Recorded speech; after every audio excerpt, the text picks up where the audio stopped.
6 ಹೋಬಳಿ 50ಕ್ಕೂ ಅಧಿಕ ಗ್ರಾಮಗಳಲ್ಲಿ ಒಂದೇ ದಿನ ಕಾಂಗ್ರೆಸ್ ಪಕ್ಷದಿಂದ ಪ್ರಚಾರದ ಅಬ್ಬರ. ಕೊರಟಗೆರೆ ವಿಧಾನಸಭಾ ಕ್ಷೇತ್ರದ 4 ದಿಕ್ಕಿನಲ್ಲಿಯೂ ಕಾಂಗ್ರೆಸ್ ಪಕ್ಷದ ಅಭ್ಯರ್ಥಿಯಿಂದ ಪ್ರಚಾರದ ಅಬ್ಬರ. ತುಮಕೂರು ಲೋಕಸಭಾ ಅಭ್ಯರ್ಥಿ ಮುದ್ದಹನುಮೇಗೌಡರ ಜೊತೆಗೂಡಿ ಗೃಹ ಸಚಿವ ಡಾಕ್ಟರ್ ಜಿ ಪರಮೇಶ್ವರ್ ಪ್ರಚಾರ. ಪುರವಾರ, ಕಸಬಾ, ಒಳವನಹಳ್ಳಿ, ಕೋಳಾಲ, ತೋವಿನಕೆರೆ ಮತ್ತು ಕೋರಾದಲ್ಲಿ ಪ್ರಚಾರ. 6 ಹೋಬಳಿ ಕೇಂದ್ರ ಸ್ಥಾನದಲ್ಲೂ ವೇದಿಕೆ ಆಯೋಜಿಸಿ ಕಾಂಗ್ರೆಸ್ ಪಕ್ಷದ ಅಭ್ಯರ್ಥಿಯ ಪರವಾಗಿ ಮತಯಾಚನೆ. ಬೃಹತ್ ಸೇಬು ಮತ್ತು ಹೂವಿನ ಹಾರದ ಮೂಲಕ ನೆಚ್ಚಿನ ನಾಯಕನಿಗೆ ಕಾರ್ಯಕರ್ತರಿಂದ ಭರ್ಜರಿ ಸ್ವಾಗತ.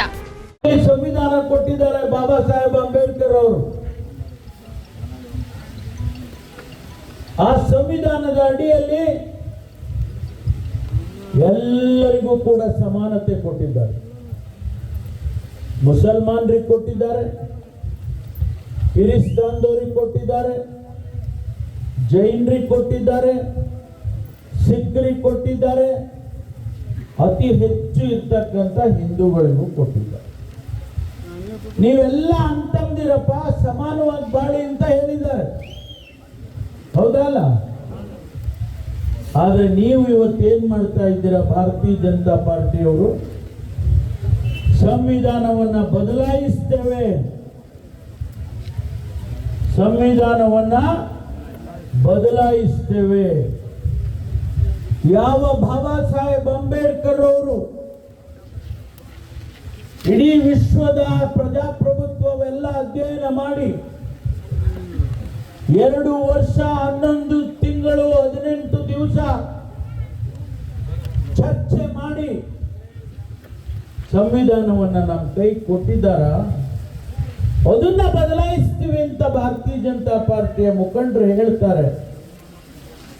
ಅಂದ್ರೆ ಅರ್ಥ, ನೀವು ಸಮಾನವಾಗಿರಬಾರ್ದು, ನೀವು ಮುಸಲ್ಮಾನರೇ ಬೇರೆ, ಹಿಂದೂಗಳೇ ಬೇರೆ, ಕ್ರಿಸ್ತಾನನೇ ಬೇರೆ, ಸಿಖ್ರೇ ಬೇರೆ ಅಂತೇಳಿ ಧರ್ಮದ ಮಧ್ಯೆ ಕಂದಕವನ್ನ ಸೃಷ್ಟಿ ಮಾಡುವಂತ ಕಲ್ಪನೆ ನಿಮಗಿದ್ರೆ ಅದು ಮಾಡಬಹುದಾ? ಪ್ರಜಾಪ್ರಭುತ್ವ ಉಳಿಯುತ್ತಾ ಅನ್ನೋ ಪ್ರಶ್ನೆ ನಮಗೆ ಬರುತ್ತೆ.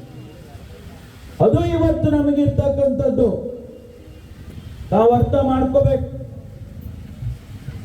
ಇವತ್ತು ನಮ್ಮ ಮುಂದೆ ಇರೋ ಪ್ರಶ್ನೆ, ಪ್ರಜಾಪ್ರಭುತ್ವ ಉಳಿಬೇಕಾ, ಪ್ರಜಾಪ್ರಭುತ್ವ ಹೋಗ್ಬೇಕಾ?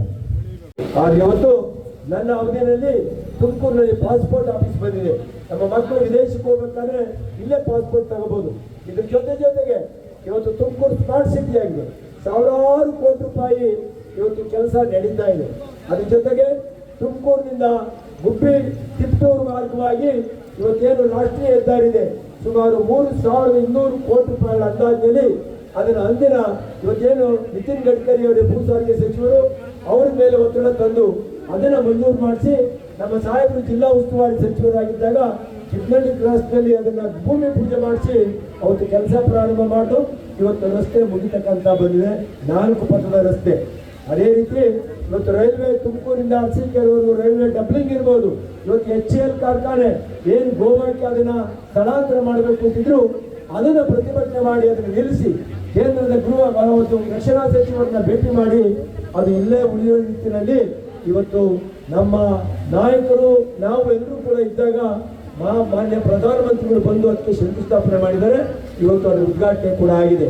ಇವೆಲ್ಲವೂ ಕೂಡ ನಾನು ಲೋಕಸಭಾ ಸದಸ್ಯನಾಗಿ ಇವತ್ತು ಜಿಲ್ಲೆನಲ್ಲಿ ಮಾಡಿರ್ತಕ್ಕಂಥ ಗುರುತುಗಳು. ಅದ್ರ ಜೊತೆಗೆ ಏನು MP ಗ್ರಾಂಟ್ ಅಂತ ಏನು ಕೊಡ್ತಾರೆ, ಇಡೀ ಜಿಲ್ಲೆಯಾದ್ಯಂತ ಎಲ್ಲ ಕಡೆನೂ ಕೂಡ ನಾನು ಕುಡಿಯೋ ನೀರಿನ ಘಟಕ ಇರ್ಬೋದು, ನಾನು ಸಾಹೇಬರು ಇಲ್ಲಿ ಸುಮಾರು 50ಕ್ಕೂ ಹೆಚ್ಚು ಕುಡಿಯೋ ನೀರಿನ ಘಟಕಗಳನ್ನ ಮಾಡಿದ್ದೇವೆ. ಮತ್ತೆ ವಿವಿಧ ಸಮುದಾಯಗಳಿಗೆ ಸಮುದಾಯ ಭವನ ನಿರ್ಮಾಣ ಮಾಡ್ತಕ್ಕಂಥಕ್ಕೆ ಸಾರ್ವಜನಿಕ ಉದ್ದೇಶಕ್ಕೆ ಆ ಹಣವನ್ನ ಎಲ್ಲ ಕಡೆ ಜಿಲ್ಲೆ ಎಲ್ಲ ಕಡೆ ಕೂಡ ವಿತರಣೆ ಮಾಡಿ ಬಂಧುಗಳೇ. ಅದಷ್ಟೇ